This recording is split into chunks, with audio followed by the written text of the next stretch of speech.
हाँ, तो कल हमने पढ़ा था जन कल जंतु तक चल रहा था और जंतु तक में 7 प्रकार में बताया था। वो पहले जो प्रकार का था उपकला या एपिथेलियम तक पढ़ा था हमने।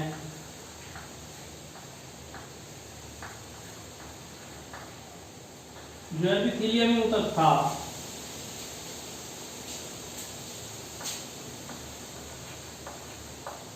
उसमें 7 प्रकार की कोशिकाएं बताई थी। 7 प्रकार की कोशिकाओं के लिए या 7 प्रकार की कोशिकाएं पाई जाती हैं। आज जो हम पढ़ेंगे, आज जो टॉपिक है हमारा जंतु ऊतक का दूसरा प्रकार संयोजी ऊतक। दूसरा प्रकार क्या था? संयोजी ऊतक।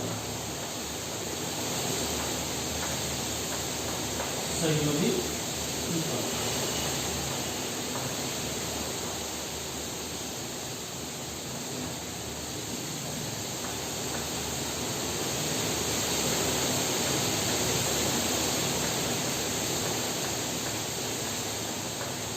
कनेक्टिव टिश्यू, संयोजी ऊतक। ये जो ऊतक होता है इसकी उत्पत्ति भ्रूण का जो मेसोडर्म होता है, ऐसे लिख देता हूं, इसकी उत्पत्ति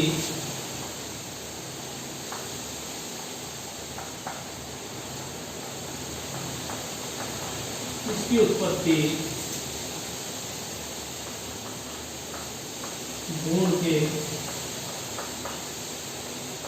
मेसोडर्म से होती है। जो आपका संयोजी ऊतक होता है, संयोजी ऊतक की उत्पत्ति भ्रूण के मेसोडर्म से होती है और शरीर में सबसे अधिक लगभग 30%, कितना? शरीर में सबसे अधिक लगभग 30% यही ऊतक पाया जाता है। सबसे अधिक संयोजी ऊतक होता है हमारे शरीर में। ठीक है,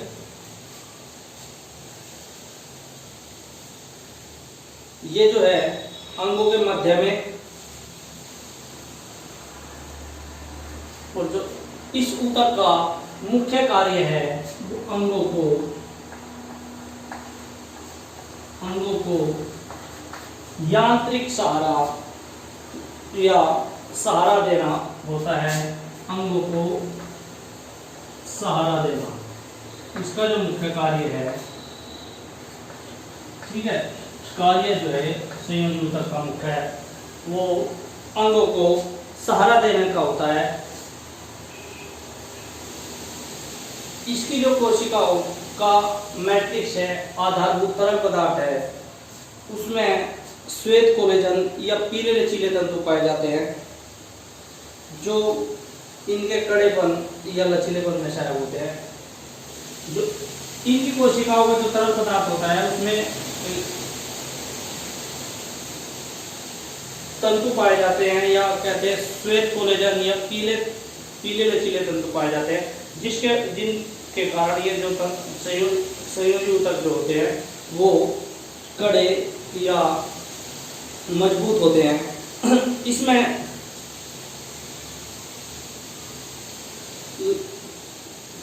संयोजी ऊतक में कई प्रकार की कोशिकाएं पाई जाती है, जैसे फाइब्रोसाइट्स, मैक्रोफेज, मास्ट कोशिकाएं, लसिका कोशिकाएं और प्लाज्मा कोशिकाएं। जैसे आपकी फाइब्रोसाइट्स, ये कोशिकाएं पाई जाती हैं। फाइब्रोसाइट्स,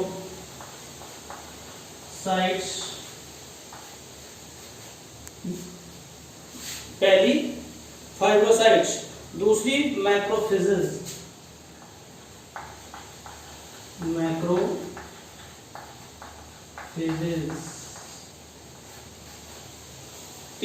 तीसरी कौन सी बताई मैंने? मास्ट कोशिकाएं,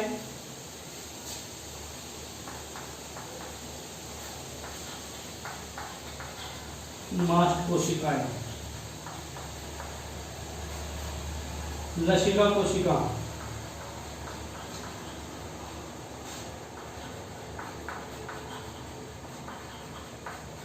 लसिका कोशिकाएं और वसा कोशिकाएं, वसा कोशिकाएं। तो ये सारी कोशिकाएं आपकी संयोजी ऊतक में पाई जाती है। इतने प्रकार की कोशिकाएं संयोजी ऊतक में पाई जाती है। ठीक है, अब इस ऊतक का कार्य मैंने बताया, अंगों को सहारा देना, और इसके अलावा ये जो है रक्त वाहिनियों तथा कोशिकाओं के मध्य रासायनिक लेन देन का कार्य करता है। जो रक्त वाहिनी और कोशिकाएं हैं उनके मध्य लेन देन का कार्य भी करता है। और अंतरांगों यानी भी अंदर के जो अंग है, आंतरिक जो अंग है, उनको आघात, चोट से बचाता है। इसके अलावा ये विषाक्त पदार्थ और सूक्ष्म जीवों को नष्ट करके भी शरीर की सुरक्षा करता है।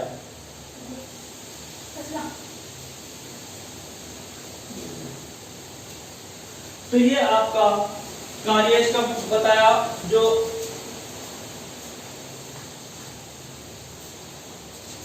यहाँ आंतरिक जो अंग है, भीतरी जो हमारे शरीर के अंग है, उनकी सुरक्षा करता है चोट से, आघात से।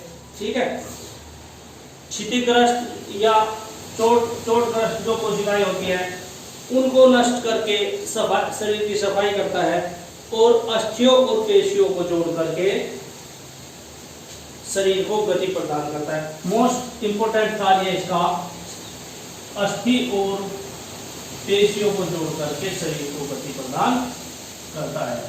क्या बताया? अस्थि और पेशियों को, अस्थियों और पेशियों को जोड़ करके इंपोर्टेंट कार्य है अस्थियों और पेशियों को जोड़कर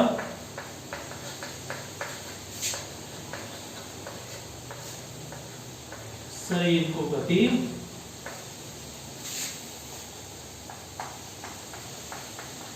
प्रदान करता है। ठीक है,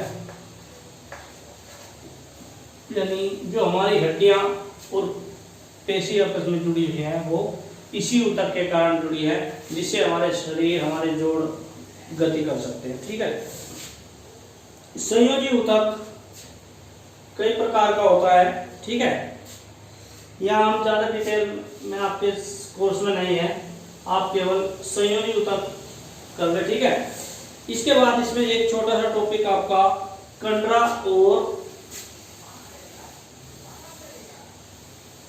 स्नायु में अंतर है।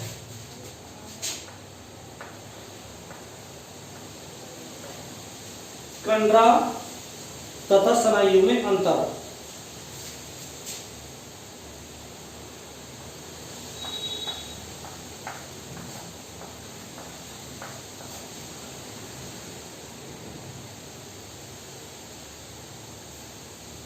कंडरा तथा स्नायु में अंतर, ये आप सब यहीं से लिख लें ग्रुप पे। अंतर कंडरा और स्नायु में अंतर जरूर यहीं से लिख लें।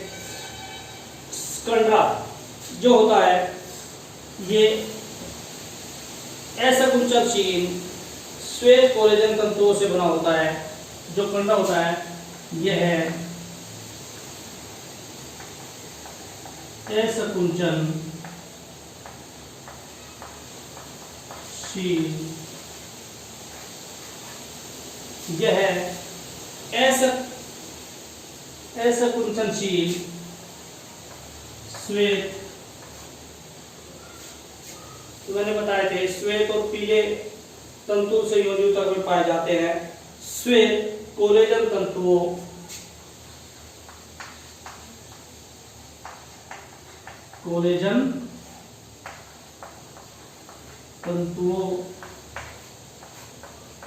से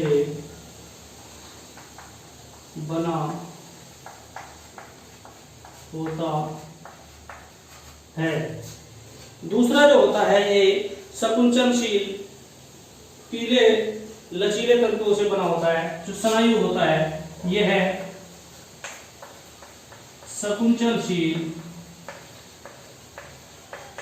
संकुचनशील पीले लचीले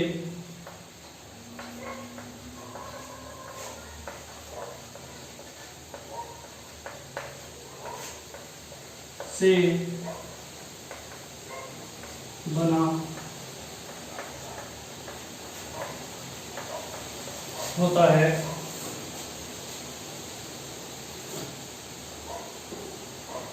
ठीक है।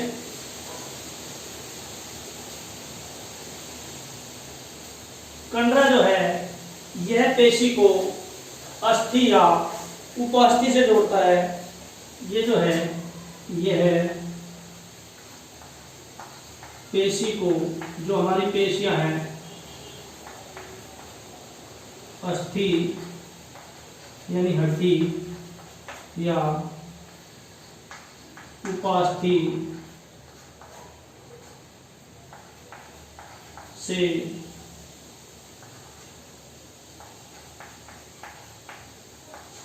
जोड़ता है।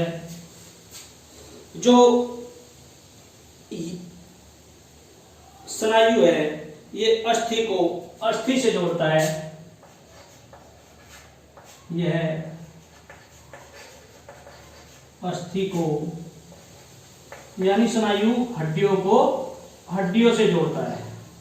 अस्थि मतलब हड्डी, अस्थि को अस्थि से जोड़ता है।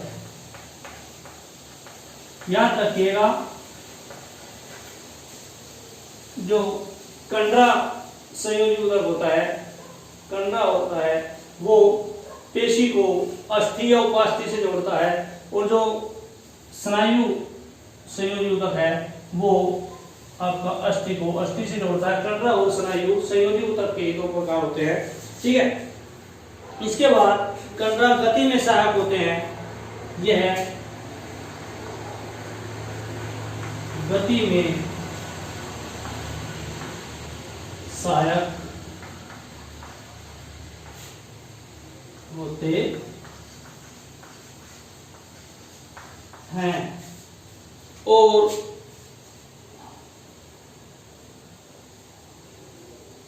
स्नायु जो है, स्नायु अस्थियों को यानी हड्डियों को, अस्थियों को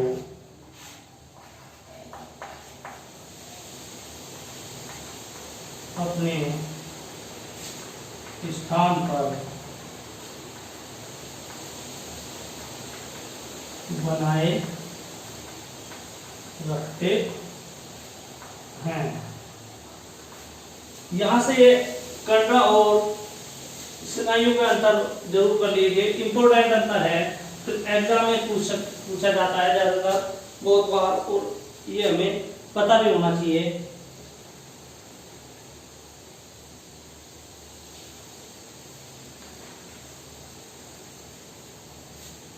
ठीक है।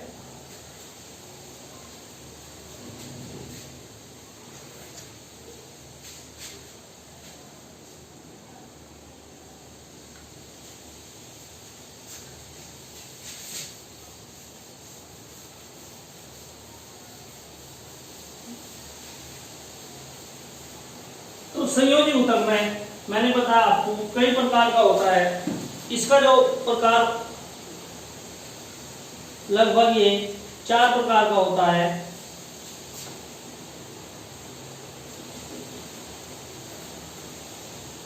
जो आपका पहला है सामान्य ढीला संयोजी ऊतक या आंतरिक संयोजी ऊतक, और दूसरा सघन तंतु में संयोजी ऊतक। पहला आपका जो है इसमें प्रकार वो है